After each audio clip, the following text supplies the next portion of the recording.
ಅಹಮದಾಬಾದ್ ದುರಂತದ ಬಳಿಕ ಏರ್ ಇಂಡಿಯಾಗೆ ಭಾರೀ ನಷ್ಟವಾಗಿದೆ. ಒಂದು ವರ್ಷದಲ್ಲಿ 15,000 ಕೋಟಿ ರೂಪಾಯಿ ಲಾಸ್ ಆಗಿದೆ. ಅಪಘಾತದ ಜೊತೆಗೆ ಪಾಕ್ ವಾಯು ಪ್ರದೇಶ ಸ್ಥಗಿತ ಎರಡೂ ಕಾರಣಗಳಿಂದ 15,000 ಕೋಟಿ ರೂಪಾಯಿ ನಷ್ಟವಾಗಿದೆ ಅಂತೆ. ಅಹಮದಾಬಾದ್ನ ಒಂದು ಏರ್ ಇಂಡಿಯಾದ ಒಂದು ಕ್ರ್ಯಾಶ್ ಆಯ್ತಲ್ಲ, ಅದೊಂದು ನೆನೆಸ್ಕೊಳ್ಳೋದಕ್ಕೂ ಆಗೋದಿಲ್ಲ. ಆ ರೀತಿಯಾಗಿ ಸಾವು ನೋವುಗಳು ಸಂಭವಿಸಿ ಸುಟ್ಟು ಕರ್ಕಲಾಗಿ ಹೋಗಿತ್ತು. ಅದಾದ ನಂತರ ಏರ್ ಇಂಡಿಯಾಗೆ ಬಹಳ ನಷ್ಟವಾಗಿದೆ. ಒಟ್ಟಾರೆಯಾಗಿ 15,000 ಕೋಟಿ ರೂಪಾಯಿ ನಷ್ಟವಾಗಿದೆ. ಪಾಕ್ ವಾಯು ಪ್ರದೇಶದಲ್ಲಿ ಹಾರಾಟ ನಡೆಸುವಂತಿಲ್ಲ. ಇದರಿಂದ ಅನ್ಯ ಮಾರ್ಗ ಬಳಕೆಯಿಂದ ಹೆಚ್ಚು ಖರ್ಚು ಕೂಡ ಆಗ್ತಾ ಇದೆ. ಒಟ್ಟಾರೆಯಾಗಿ ಬಹಳ ಲಾಸ್ ಅಲ್ಲಿ ಇದೆ. ಒಂದು ವರ್ಷದಲ್ಲಿ ಒಟ್ಟಾರೆಯಾಗಿ ಒಂದು 15,000 ಕೋಟಿ ರೂಪಾಯಿ ಲಾಸ್ ಆಗಿರುವಂಥದ್ದು. ಆ ದುರಂತದ ಬಳಿಕ ಏರ್ ಇಂಡಿಯಾಗೆ ಬಹಳ ನಷ್ಟವಾಗ್ತಾ ಇದೆ. ಅಪಘಾತದ ಜೊತೆಗೆ ಪಾಕ್ ವಾಯು ಪ್ರದೇಶ ಸ್ಥಗಿತ ಕೂಡ ಆಗಿದೆ. ಹಾಗಾಗಿ ಎರಡೂ ಕಾರಣಗಳಿಂದ ಬಹಳ ನಷ್ಟವಾಗ್ತಾ ಇದೆ. ಪಾಕ್ ವಾಯು ಪ್ರದೇಶದಲ್ಲಿ ಹಾರಾಟ ಕೂಡ ನಡೆಸುವಂತಿಲ್ಲ. ಈಗ ಲಾಸ್ ಅಲ್ಲಿ ಬಳಲ್ತಾ ಇದೆ ಏರ್ ಇಂಡಿಯಾ. ದುರಂತದ ಬಳಿಕ ಬಹಳ ಲಾಸ್ ಆಗ್ತಾ ಇದೆ. ಒಂದು ವರ್ಷದಲ್ಲಿ 15,000 ಕೋಟಿ ರೂಪಾಯಿ ಒಟ್ಟಾರೆಯಾಗಿ ಲಾಸ್ ಆಗಿದೆ. ಅಹಮದಾಬಾದ್ನ ದುರಂತದ ಬಳಿಕ ಏರ್ ಇಂಡಿಯಾಗೆ ಈಗ ಬಹಳಷ್ಟು ನಷ್ಟ ಆಗಿರೋದನ್ನು ಕೂಡ ಕಾಣಿಸ್ತಾ ಇರ್ಬೋದು. ಅದೊಂದು ಯಾವ ಗಳಿಗೆಯಲ್ಲಿ ಆ ರೀತಿಯಾಗಿ ದುರಂತ ಸಂಭವಿಸ್ತೋ ನೀವು ನೋಡ್ತಾ ಇರ್ಬೋದು. ಅದು ಹಳೆಯ ದೃಶ್ಯಾವಳಿಗಳನ್ನು ನೋಡ್ತಾ ಇರ್ಬೋದು. ಯಾವ ರೀತಿಯಾಗಿ ಕ್ರ್ಯಾಶ್ ಆಗಿ ಎಷ್ಟು ಜನ ಸಾವು ನೋವುಗಳು ಆಯಿತು. ಒಬ್ಬ ವ್ಯಕ್ತಿ ಮಾತ್ರ ಬದುಕುಳಿದಿದ್ದ.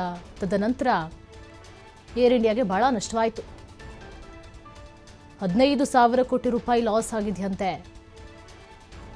ಅಪಘಾತದ ಜೊತೆಗೆ ಪಾಕ್ ವಾಯು ಪ್ರದೇಶ ಸ್ಥಗಿತ ಕೂಡ ಆಗಿದೆ. ಎರಡೂ ಕಾರಣಗಳಿಂದ ಎರಡು ಕಾರಣ ಇದೆ. ಹಾಗಾಗಿ ಒಟ್ಟಾರೆಯಾಗಿ ಬಹಳ ಲಾಸಲ್ಲಿ ಹೋಗ್ತಾ ಇದೆ. 15,000 ಕೋಟಿ ನಷ್ಟ ಆಗಿದೆ. ಪಾಕ್ ವಾಯು ಪ್ರದೇಶದಲ್ಲಿ ಹಾರಾಟ ಕೂಡ ಮಾಡುವಂತಿಲ್ಲ. ಇದರಿಂದ ಅನ್ಯ ಮಾರ್ಗ ಬಳಕೆಯಿಂದ ಹೆಚ್ಚು ಖರ್ಚಾಗ್ತಾ ಇದೆ.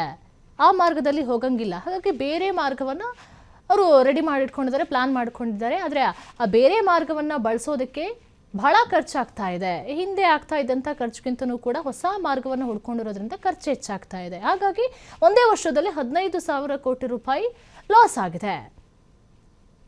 ನೀವು ನೋಡ್ತಾ ಇರ್ಬೋದು ಅದೆಲ್ಲ ಹಳೆಯ ದೃಶ್ಯಾವಳಿಗಳನ್ನು, ಯಾವ ರೀತಿಯಾಗಿ ಕ್ರ್ಯಾಶ್ ಆಯಿತು ಅನ್ನೋದನ್ನು. ತದನಂತರ ಬಹಳ ಲಾಸಲ್ಲಿ ನಡೀತಾ ಇದೆ. ಬೇರೆ ಮಾರ್ಗಗಳನ್ನು ಹುಡ್ಕೊಂಡಿದ್ದಾರೆ. ಆ ಬೇರೆ ಮಾರ್ಗವೂ ಕೂಡ ಕೈ ಹಿಡಿತಾ ಇಲ್ಲ. ಎರಡು ಕಾರಣಗಳಿಂದ ಬಹಳ ಲಾಸಲ್ಲಿ ನಡೀತಾ ಇದೆ. 15,000 ಕೋಟಿ ರೂಪಾಯಿ ಲಾಸ್ ಆಗಿದೆ. ಹಾಗಾದರೆ ಏನಾಗಬಹುದು ಮುಂದೆ? ಏನು ಕ್ರಮಗಳನ್ನು ತೆಗೆದುಕೊಳ್ಳಬಹುದು? ಬೇರೆ ಮಾರ್ಗೋಪಾಯಗಳನ್ನು ಏನಾದರೂ ಹುಡ್ಕೊಳ್ಬಹುದಾ? ಅದೊಂದು ದುರಂತ ಆದ ನಂತರನೇ. ದುರಂತಕ್ಕಿಂತ ಮುಂಚೆ ಏರ್ ಇಂಡಿಯಾಗೆ ಒಳ್ಳೆ ಇನ್ಕಮ್ ಕೂಡ ಬರ್ತಾ ಇತ್ತು. ಅದಾದಮೇಲೆ ಸ್ವಲ್ಪ ರೂಟ್ಗಳನ್ನು ಕೂಡ ಚೇಂಜ್ ಮಾಡ್ತಾರೆ. ಈಗ ಬೇರೆ ರೂಟನ್ನು ಹುಡ್ಕೊಂಡಿದ್ದಾರೆ. ಆ ರೂಟ್ನಲ್ಲಿ ಹೋಗಬೇಕಾದ್ರೆ ಹಿಂದೆ ಆಗಿರೋದಕ್ಕಿಂತ ಖರ್ಚು ಹೆಚ್ಚಾಗಿ ಹೋಗ್ತಾ ಇದೆ. ಹಾಗಾಗಿ ಬಹಳ ಲಾಸಲ್ಲಿ ಹೋಗ್ತಾ ಇದೆ. 15,000 ಕೋಟಿ ರೂಪಾಯಿ ಲಾಸ್ ಆಗ್ತಾ ಇದೆ. ಅನ್ಯ ಮಾರ್ಗ ಬಳಕೆ ಮಾಡ್ಕೊಳ್ತಾ ಇದ್ದಾರೆ. ಪಾಕ್ ವಾಯು ಪ್ರದೇಶ, ಆ ಪ್ರದೇಶದಲ್ಲಿ ಹಾರಾಟ ಕೂಡ ನಡೆಸಂಗಿಲ್ಲ. ಹಾಗಾಗಿ ಎರಡೂ ಕಾರಣಗಳಿಂದ ಬರೋಬ್ಬರಿ 15,000 ಕೋಟಿ ರೂಪಾಯಿ ಲಾಸ್ ಆಗಿರುವಂಥದ್ದು. ಯಾವಾಗ ದುರಂತ ಸಂಭವಿಸ್ತೋ ತದನಂತರ ಸ್ವಲ್ಪ ಲಾಸಲ್ಲೇ ಹೋಗ್ತಾ ಇತ್ತು. ಈಗ ಸಿಕ್ಕಾಬಟ್ಟೆ ಲಾಸ್ ಆಗಿದೆ. ಏನದು ಸಾಮಾನ್ಯ ಥರನ 15,000 ಕೋಟಿ ರೂಪಾಯಿ ಅಂತ ಹೇಳಿದ್ರೆ ಬೇರೆ ಮಾರ್ಗವನ್ನು ಕೂಡ ಹುಡ್ಕೊಳ್ಳೋದಕ್ಕೆ ಆಗ್ತಾ ಇಲ್ಲ. ಈಗ ಇನ್ನೊಂದು ಮಾರ್ಗ ಹುಡ್ಕೊಳ್ತೇವೆ ಅಂತ ಹೇಳಿ ಕೂಡ ಅಲ್ಲೂ ಕೂಡ ಡಬಲ್ ಖರ್ಚೆ ಆಗುತ್ತೆ. ಹೀಗಾಗಿ ಏನು ಕ್ರಮವನ್ನು ತೆಗೆದುಕೊಳ್ಳಬಹುದು? ಹೊಸ ಮಾರ್ಗಗಳನ್ನೇನಾದರೂ ಹುಡ್ಕೊಂಡು ಖರ್ಚನ್ನು ಏನಾದರೂ ಕಡಿಮೆ ಮಾಡಿಕೊಳ್ಬಹುದಾ?